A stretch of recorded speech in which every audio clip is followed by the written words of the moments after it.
about getting baptized, say yes to baptism and say yes to Jesus.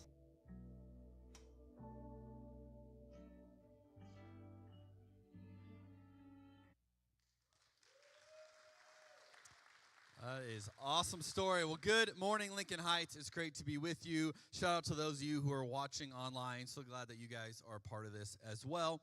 So much of life is about perspective.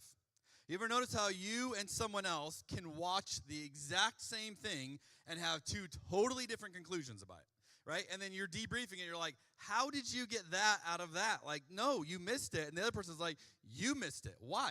It's perspective. Or have you ever read the Bible together with someone and you're like, clearly this verse means this. And the other person goes, no, it doesn't. It means this. And you go, how are you missing it, right? All this is perspective. We can watch and experience the exact same things, but we have different perspective. And if you have kids, you learn that kids have a way radical different perspective than you do on most things. And I was reminded of this the other day. I was watching a baseball game with one of my sons, my 14-year-old son, Matson, and there was a commercial break. And during the commercial break, they had this commercial. You may have seen it. It's this Dawn commercial for the Dawn dish soap. But rather than showing you dishes, they show you a duck covered in oil being saved on the beach. I mean, it's a very dramatic commercial to sell you dish soap, right? But they're trying to make this point of look what Dawn can do. It can save these cute little ducks and covered in oil and all this and dramatic music, you know. And then the big scene is this image right here where you see this cute little fragile duck covered in oil on the beach. And then this rescuer swoops in and the rescuer's covered in oil. And then it shows, you know, this duck getting washed in Dawn and it's beautiful. And I'm just kind of watching this. I'm like, wow, this is a very dramatic product. You know, very dramatic what this is capable of. I'm only going to use it in my sink, right? But evidently, if I had a baby duck covered in oil, it would be set, you know? And so we're watching this. It's very dramatic, this somber moment. And then my son, Matson, just without skipping a beat, he goes, so, Dad, when they made that commercial, you're telling me they intentionally covered a duck in oil to prove that they can wash it? And it was like one of those moments that I just lost it. And I was like, that is a totally different way to watch that commercial. And all he's thinking is okay, so that duck was a prop that you used, dipped the duck in oil so that you can show us what a great product you have. And I literally started cracking up and I'm like, now I'll never see this commercial the same way because now I'm thinking about these monsters that made this video and chose a cute little duck and dipped it in oil, you know. And so then I looked it up and I'm like, okay, how do they film this? And then I learned a phrase. These are simulated demonstrations. That's what they say, which means they covered that cute little duck in fake oil, okay? So don't worry, it's not real oil, but that little duck did get dipped in something, right, for the sake of the commercial. Just a very different way of looking at it, and that's what perspective does. You see something and go, I'm going to see this from a different angle than I've seen it before, and that's going to be important for us today as we look at the person that we're going to study in this series. Now, we're continuing week 4, Heroes of the Faith. If you've got your Bible, I want to encourage you to get that out. 1 Samuel 18 is where we're going to be, so if you physically brought a Bible, you can get your spot there. If you've got a Bible app on a phone or a device, you can get that open as well, and you can see that's the main text. I'll jump around a little bit and show you those verses as well. We're going to look at King David. Even if you've never read the Bible, you may have heard of King David. He's kind of a big deal, especially in the Old Testament. He's once called a man after God's own heart. I mean, pretty big deal. Was really a pivotal king in the life of the nation of Israel. But I want to suggest that David is someone who we need to study with perspective. Okay, not just a few stories, but let's look at the whole thing and go, what was going on in David's life? And more importantly for us today, what does that mean for us? What do we learn from the life of David? Now, to summarize, David, early on, things already are going well for him, okay? So he gets anointed when he's a boy, and the prophet Samuel comes to him and says, hey, the current King Saul, not hacking it. God's not pleased, and so God has picked a new king, and it's you. You're going to be the next king. And so David gets anointed as a boy that he will become the future king of Israel. I mean, imagine as a kid being told that. That's a pretty big deal, right? And so you're like, that's incredible. Now, you would think, this is going to be smooth sailing, but here's what the scholars have suggested.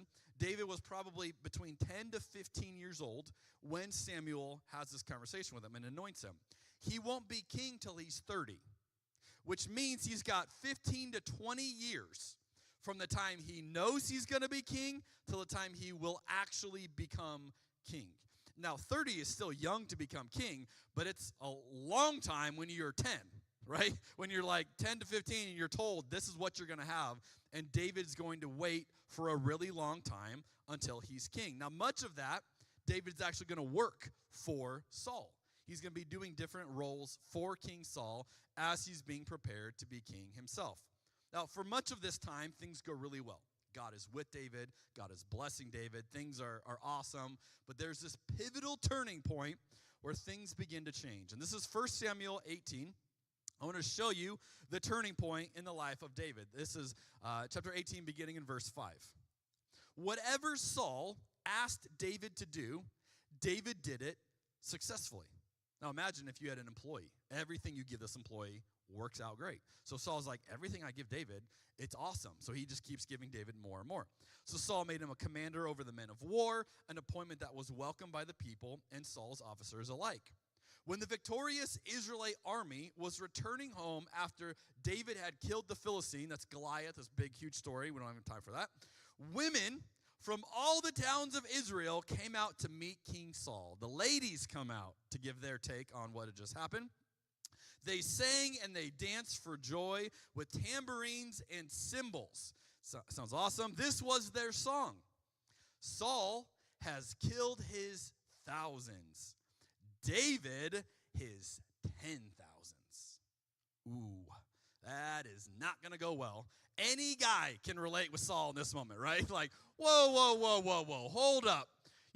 What did you just say? Did you give us different numbers in that verse? Like, I heard different numbers, right? Saul's like, wait, what? This made Saul very angry. Verse 8, what's this, he said? They credit David with 10,000s and me with only thousands. Next, they'll be making him their king. So from that time on, Saul kept a jealous eye on David. This begins the shift, where now Saul's looking at David as a threat. Now, we know what Saul can only suspect at this point. David will, in fact, be king. He will, in fact, take this from you. And this is not going to be the smooth road, though, for David that you might envision. That if you didn't know how this story played out, you think, this is going to be just a few stepping stones, get David ready, and then David will become king. So one of the things we learn early on in the life of David is that even when we're focused on the destination, God uses the journey to shape us. So David knows the destination. I will be king. I've already been anointed. But he's going to have 15 to 20 years of a journey just to get there. Just to prepare him for that. This is going to be very long and way longer than I think David was imagining when he's a boy being told he's going to be king. And this is true for you and I as well.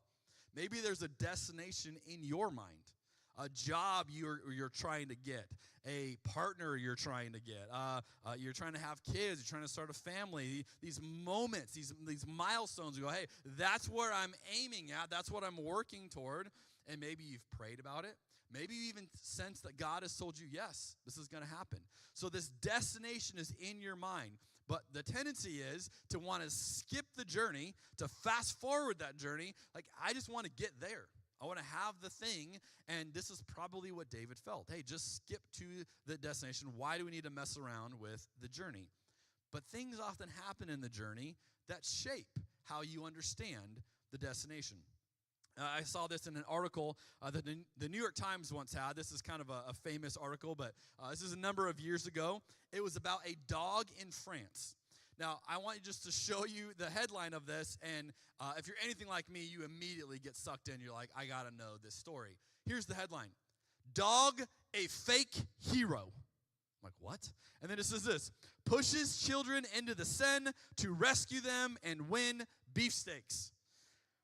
Whoever wrote this article is incredible. I mean, well done. I'm hooked. I need to know more. This was before, the internet, but I would click on that link. Like, I need to know what's going on with this dog. And now, again, if you're going, oh, wait, isn't that the river in France and the Olympics? Yes, same exact river. This dog evidently had a little business going. So let me show you the next part, and I'll read this to you because it'll probably be hard to read. Here's what it says. Up to this point, there was nothing extraordinary, but rescues became more and more frequent. Hardly a day passed but that some unfortunate infant was brought safely to the bank by the dog after an involuntary bath. It began to be suspected that the neighborhood was haunted by a mysterious criminal, and a special watch was inaugurated. Who is pushing these children into the river, right? So they start setting up these spies to watch. Then the truth came out. It was the dog, the noble lifesaver himself, that was the guilty one. Whenever he saw a child playing on the edge of the stream, he promptly knocked it into the water, and then nonetheless promptly jumped in to the rescue. He had thus, this is such a great line, he had thus established for himself a profitable source of revenue. Brilliant. Like, this dog has got a racket going on the side. Like, this is incredible. Dog's like, look, I've realized if I bring you a wet child, you feed me, so I'm going to push these children in and then bring them to you, right? And the dog has just figured out, I'll get, food for life. But doesn't it change the way you view the dog once you know this little detail? Now all of a sudden you're like, wait a minute, did you push little Timmy in to the water? Hold on a second. I'm not going to reward that, because now you know how the dog got there. It changes the story, and it's the same of life. Often the means matter more than the ends. Now, if you are looking at that, you might go, well, Jeremy, that's not the way the world works, right? No, I'm aware. The world will tell you, get to the ends however you need to. Cut corners, lie, sabotage people, undercut people, break your promise, do whatever you got to do. As long as you get to the ends, it doesn't matter. That's the way the world functions. Jesus is going to invite you to live differently. And say, no, actually, just be faithful to the means and trust God with the ends. And we see this time and time again in the scriptures of God just inviting someone to trust them in the moment with the means and release, surrender the ends to God. Now, this is something very hard to do, easy to talk about, very hard to do. And I imagine David's going, okay, God, you have promised me I'm going to be king, but this isn't playing out the way I envisioned. Now, it doesn't just mean that Saul is suspicious of David. Things take a turn. Saul begins to work against David aggressively. Begins to say, hey, David is my enemy. David's a threat to me. And beyond just like, hey, I'm suspicious of this guy, like, no, I need to do something about this. Now, I want to show you a few passages that show what David had to deal with on his journey to becoming king. Now, remember, keep in mind, David already knows he's going to be king. God has already told him that. But this is how Saul, the current king, treats him. 1 Samuel 18:10 says, the very next day, a tormenting spirit from God overwhelmed Saul, and he began to rave in his house like a madman. David was playing the harp as he did each day. But Saul had a spear in his hand. Now, just tangential observation. Maybe don't play music for someone who's armed with a weapon while they're listening to you play, right? Okay. Saul had a spear in his hand, and he suddenly hurled it at David, intending to pin him to the wall. I love this next line. But David escaped him twice. Wait, what? Like, that happened more than once? Oh, yeah, this is like a common thing. Like, I think the first time, Saul stood there with spear in hand, I'm like, I'm not playing today. Hey, I don't want to play the harp for you. You're holding a spear, and last time you threw it at me. So multiple times. Go to the next chapter. You find this is not a one-time thing. Chapter 19, verse 9. But one day when Saul was sitting at home with spear in hand, as he does, the tormenting spirit from the Lord suddenly came upon him again. And David played his harp. Saul hurled his spear at David. David dodged out of the way, and leaving the spear stuck in the wall, he fled and escaped into the night. Like, this is intense stuff, and this is constantly what David is dealing with it. So David flees. He's like, look, this is 3 too many spears for me. I'm done. I'm not going to keep doing this. 1 Samuel 24. After Saul returned from fighting the Philistines, he was told that David had gone into the wilderness of En-Gedi. So Saul chose 3,000 elite troops from all Israel and went to search for David and his men near the rocks of the wild goats. Saul gets the Navy SEALs out. He's like, look, I need the elite, the best of the best, 3,000 of you to get David. Like 3,000 of his best warriors just to go find and eradicate David. Chapter 26 continues. Now some men from Ziph came to Saul at Gibeah to tell him, David is hiding on the hill of Hachilah, which overlooks Jeshimon. So Saul took his 3,000 elite troops and he went to hunt him down in the wilderness of Ziph. I mean, this is like an intense journey that David is going through on his way to become king. But here's the crazy part. In between these moments, if you read all these chapters, again, I'm summarizing, there's a lot of text here. In between these parts, you realize David had the chance to kill Saul himself. David had the chance multiple times to take this into his own hands and make it happen. And one of the things we admire David for is what he doesn't do. Like in that moment, you and I might go, well, I already know I'm going to become king. God told me that. Here's the current king who's awful and trying to kill me, and I can just kill him, and then I'm king. And then I'll help God out. I'll make this easy on God. David never throws the spear back at Saul. He doesn't pull it off the wall like, my turn, and throw it back. He doesn't do it. He just flees. And in fact, in chapter 24, David has a chance to kill Saul, and he doesn't take it. Chapter 26, David has a chance to kill Saul, doesn't take it. And his men are going, David, look, you know we got your back, right? Here's the deal. I think you're forgetting. God told you you're going to be king. Kill him. Like, God has given Saul over. This is literally the argument they make. God has given Saul into your hands. Kill him, become king. The destination is right in front of you. David's like, nope, I'm not going to do it that way. That's not what I'm going to do.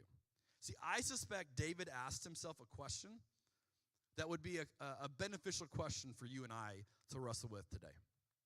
What will winning cost me? I think this is the question going through David's mind. What will winning cost me? I can get the kingdom on my terms.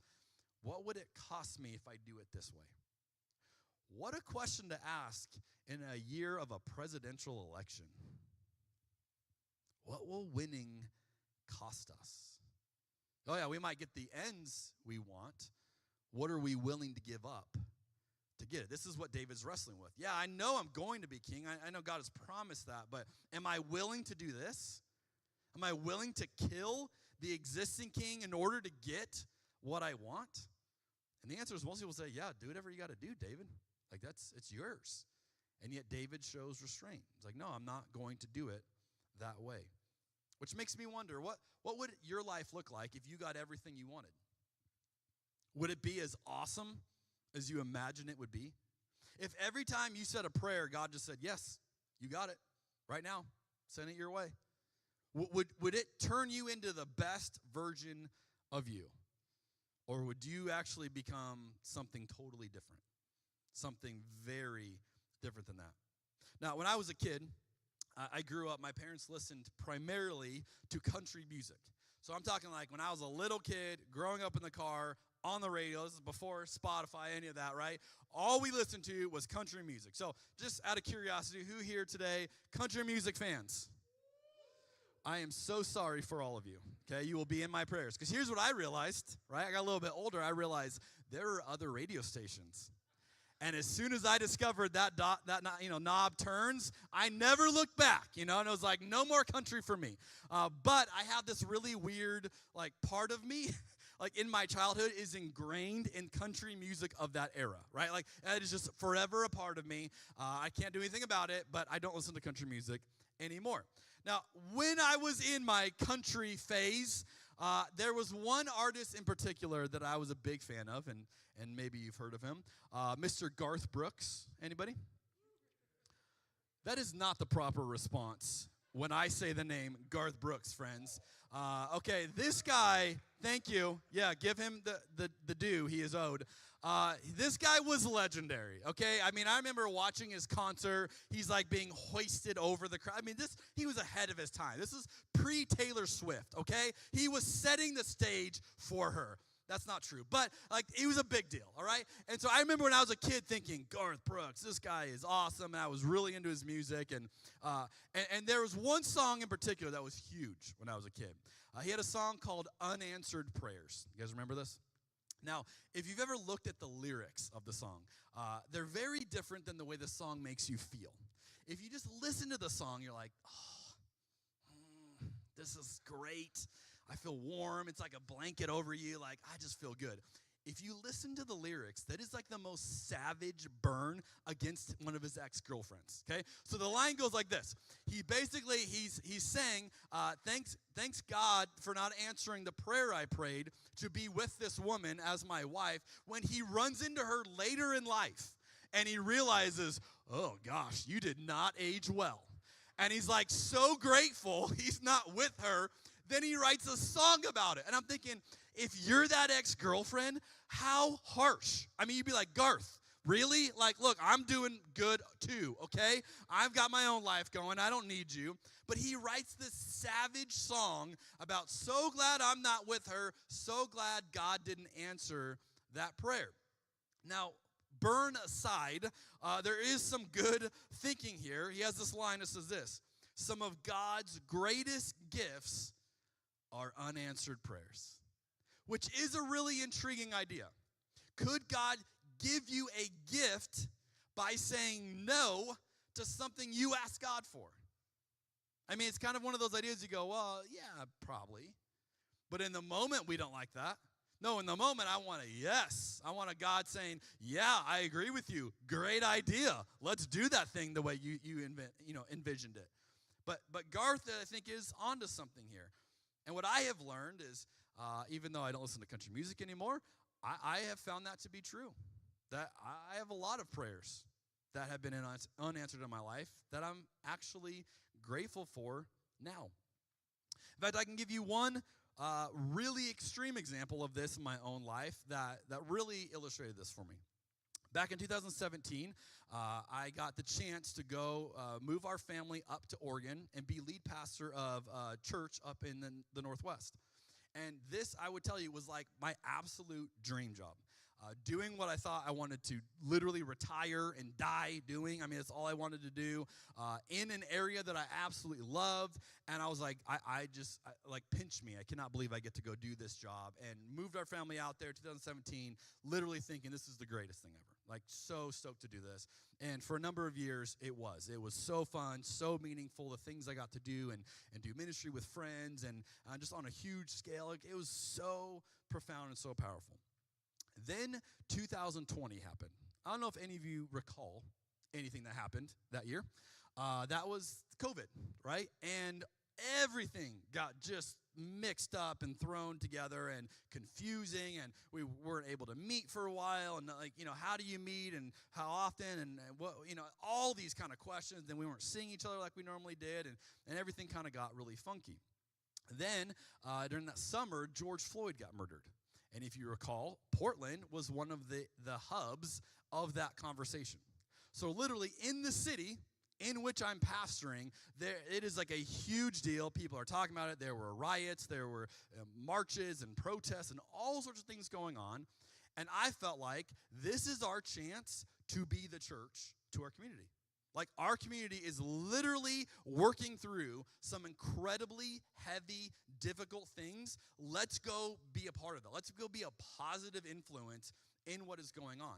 And so during this, again, it was really a few weeks' time, I just said, we're going to lean in as a church. We're going to talk about what our city's talking about. We're going to talk about current events. We're going to figure out, how do we as a community wrestle through this? What does it mean to be a Christian right now? I mean, all these kind of things. And to me, this was a no-brainer. Like, God has put me here for this moment to do this. Like, we get to be the church. What a cool thing. Except I realized that there was a core leadership group in our church that envisioned this very differently than I was. And they didn't want me to talk about any of this. And in fact, the line I got told repeatedly was, just preach Jesus. Stop talking about all the things you're talking about. Just preach Jesus. And I said very just transparently and honestly, I don't know how to preach Jesus without talking about vulnerable people in our midst. Like, I don't know how to do that. So if you want me to preach about this guy, that is how I do it. Like, that's how I see Jesus. That's how I envision this in real time. Now, it got to this moment where it turned into a breaking point, where it's basically I had to make a decision. Either you continue in this job and you stop all of this, you stop doing what you feel like Jesus laid in your heart, or you go do something else. And so in 2020, in the midst of all of this turmoil, I resigned because I realized the only way I could be faithful to what I felt Jesus calling me to do was to walk away from what I considered to be my dream job. Now, I don't know what word to use to describe that season to you. Disappointment is like a joke. Like that doesn't even scratch the surface of what I felt. There's disillusionment, confusion, heartbreak. I mean, there was one time, I'm not normally a big crier. I remember one point I was talking to my wife at our dinner table, and I just like lost it. Put my arms on my head in my arms and just bawled like a baby. Like, the emotions were overwhelming to me. I couldn't even keep it in. I remember thinking, like, why is this happening?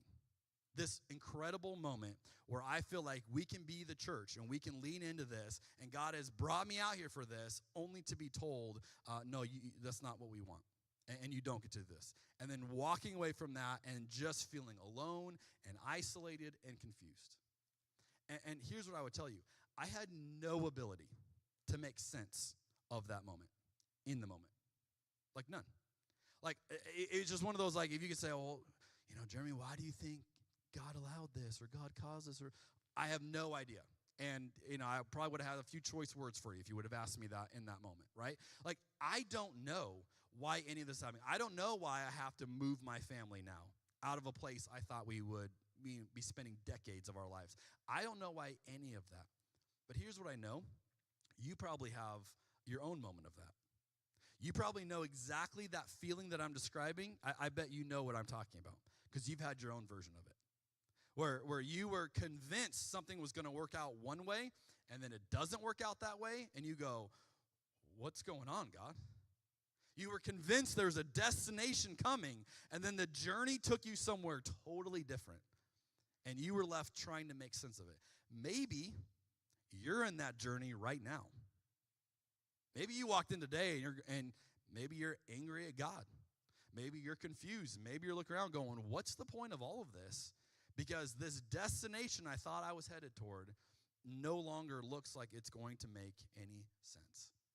Well, when we look at the life of David, who is going through the same season, literally the current king is trying to kill him. I'm sure he's asking a few questions of God, going, God, why are you allowing this? So we can say, God, why would you allow Saul to chase David?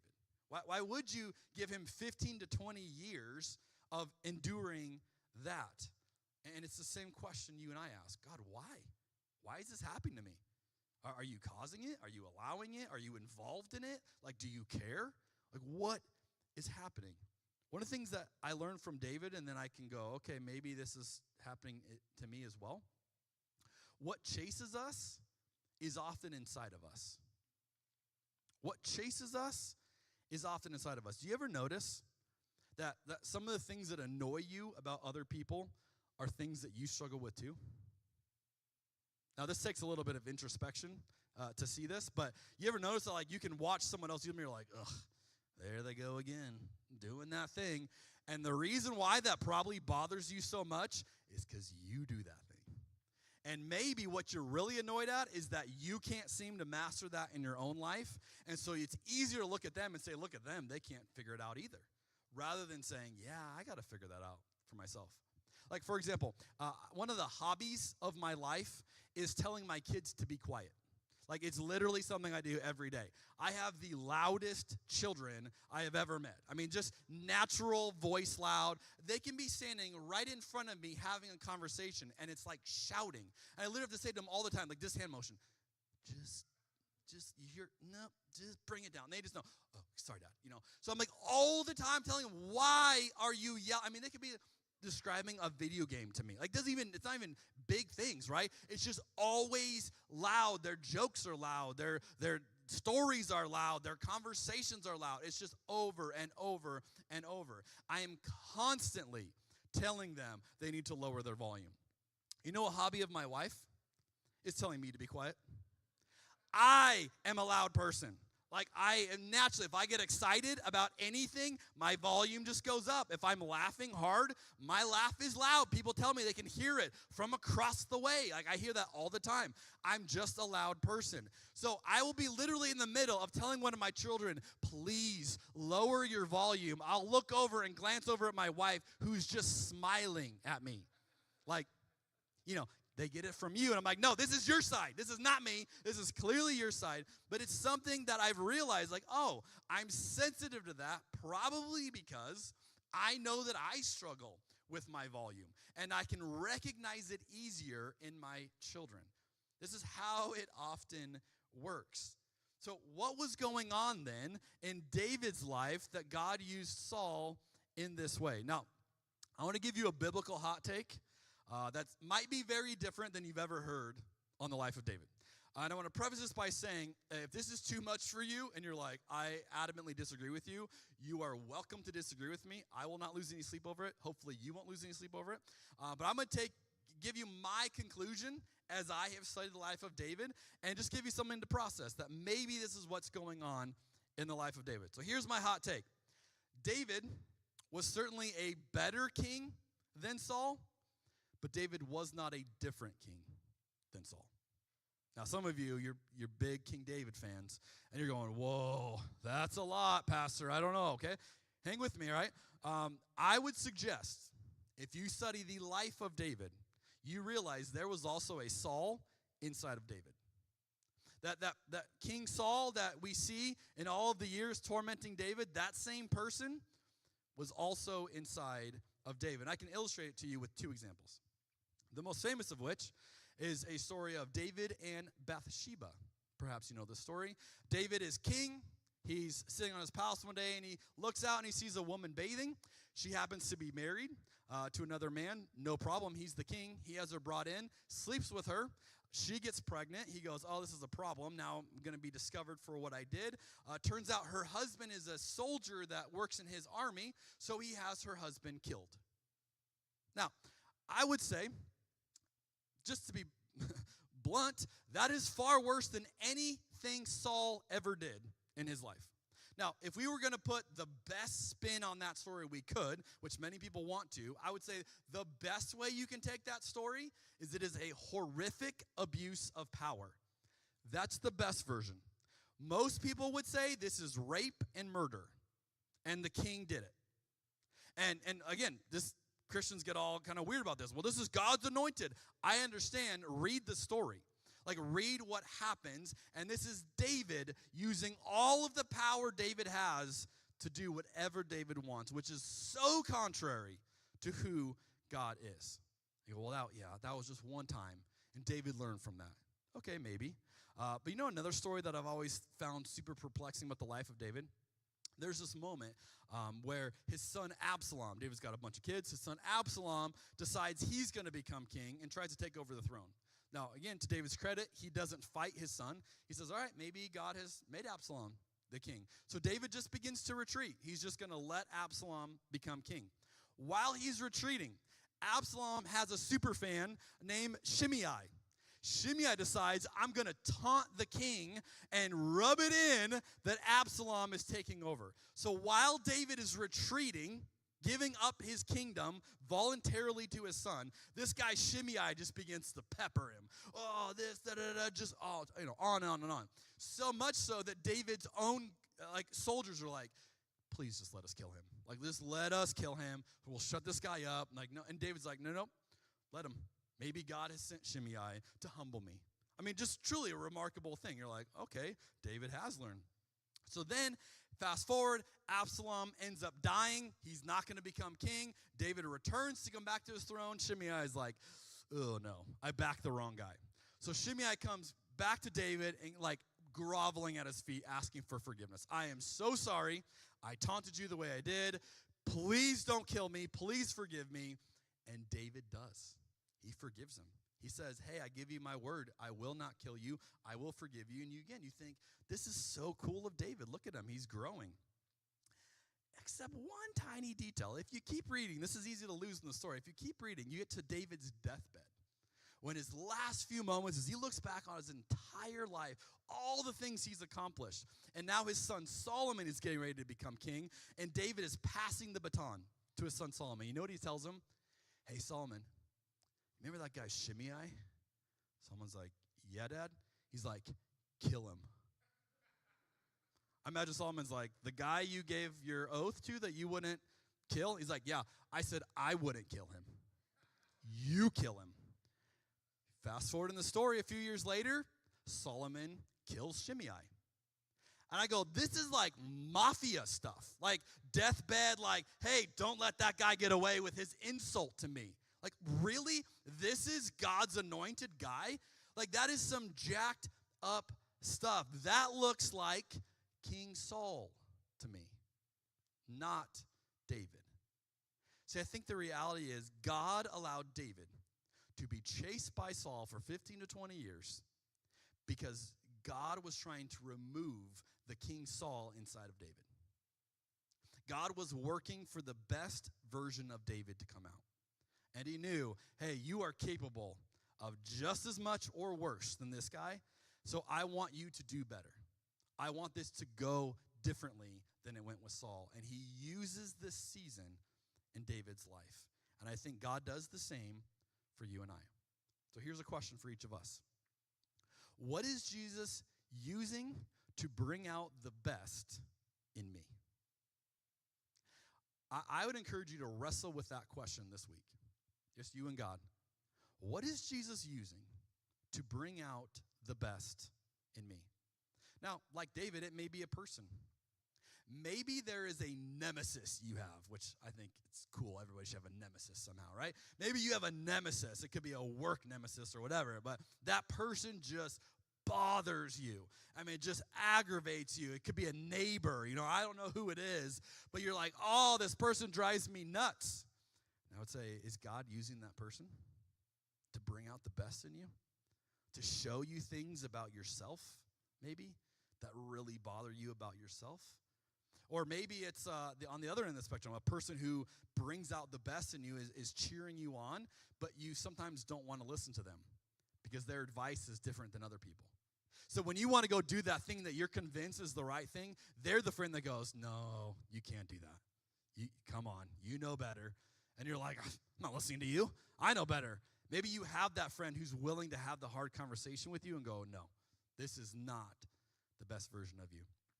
Maybe God's going to use a situation to bring out the best in you. That thing happened, and you're like, what do I do now? That situation that you weren't expecting or didn't play out the way you envisioned or went totally wrong. And you're like, well, what do I do now? Maybe that situation, God's like, hey, this is going to be the perfect moment for you to learn something, for you to grow in this, for you to pivot. Or maybe it's a season of your life. Maybe you're like, look, it ain't just a person, and it ain't just a situation. This thing has been going on for a while. And maybe God is leading you. If it took David 15 to 20 years for God to fulfill what God had directly promised to him, maybe it's not going to be instantaneous for us either. What is God doing to bring out the best in you? I think Jesus is constantly working for our good. And he's constantly going to use things, not cause things, that's very different, not cause these things, but will use everything possible to bring out the best version of us. Christine Kane says it like this: God is always using our today to prepare us for our tomorrow. So what is God doing in you today? I'll close with this thought. I would never in a million years want to relive 2020. It was the most brutally painful season of my life that was truly gut-wrenching. But here's what I have learned 4 years removed from that. It absolutely shaped me into the person I am today, and I like this version of me better. I wouldn't go back and change who I was. I wouldn't go back and go, I want to be that guy again. I'm very grateful for the version of me I am today, but I would not have got to this version without going through what I went through. Now, again, I don't think God caused that, and God's like, hey, I'm going to put you through all this. I think God used it, and God has shaped me and brought out better parts of me through the painfulness of that journey. And I believe the same thing is happening for you. If you will have the faith to believe it, and you will give Jesus the chance to show you how he can bring out something beautiful in your story, even the most trying times, even the most difficult times can actually bring out the best in you. Let's pray together. Jesus, as we explore the life of David, I pray that you give us the ability to see it with perspective. To say, yeah, there's a lot of things David did really well. And David was a much better king than Saul. But David wasn't fundamentally different than Saul. And we can look to moments that are hard to make sense of as to how David could ever have done that. And the reality is there's probably a lot that you had to shape away in his life. A lot of moments where you were trying to bring out the best version of him. And that took years. And I believe you're doing the same thing for us. You're using the highs and the lows, the good times and the hard times. You're trying to bring out the very best versions of us if we'll trust you. So I pray for anyone today who's going through something really difficult, that feels heavy on their shoulders as they process the weight of it. May they believe that you're in the midst of that you're at work, that you are good and you are working for our good. May we learn to see that you can use all sorts of things around us to bring out the best in us. God, as a community, may you collectively bring out the best of us. May we realize as we gather together that you continue to refine us, you continue to draw us into a more beautiful picture. May we believe that and become that in you. We pray in Jesus' name. And all God's people said, amen.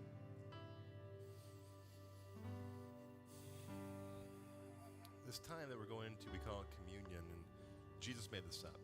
He wants us to stop and remember how much he loves us, how he showed that to us on the cross. This is also a great just connect with what Jeremy was talking about. You might be going through that season right now, and you're dealing with that difficulty, and you're just like, I just don't want this. And you're like, Chris, God doesn't get it. And God's like, oh, I get it. 'Cause God the Son dealt with the same difficult situation too. On his way to the cross, just thinking, this is hard. But out of it came something so good for you and I. Because of what he went through on the cross, and he gave us this access to God that was never given before in such a large, encompassing way. Something good came out of something so horrific. God can do that in your life too, today. Just a moment, I'm going to invite you to go get your little communion packets. And the packet has a little wafer on there symbolic of Jesus' body broken on the cross. The juice is symbolic of his blood shed. When you get your packet, come back to your chair. And this is for anybody to do. If you're new here today, you're welcome to do this. Come on back to your chair. Don't wait for me. Just sit there. And I want to encourage you to do something. Talk to God. Thank him. Start off with a thankfulness. Thank you, God, for being good. So good that you died for me on a cross to give me access to you now, not just when I die someday, but now. Thank you, God, for your faithfulness and your goodness in the midst of the crap I'm going through, the crap I've been through. Thank you, God. Thank you. And then ask him just to help you see him in the midst of this season, to give you the strength to carry on, to keep going. So this is also the time too when you get up, if you'd like, to get baptized. You just kind of stand up and you're like, well, just keep walking right there. Boom. I want Jesus. If you want to make that decision today. And I'll be over there waiting for you. And I'll give you a high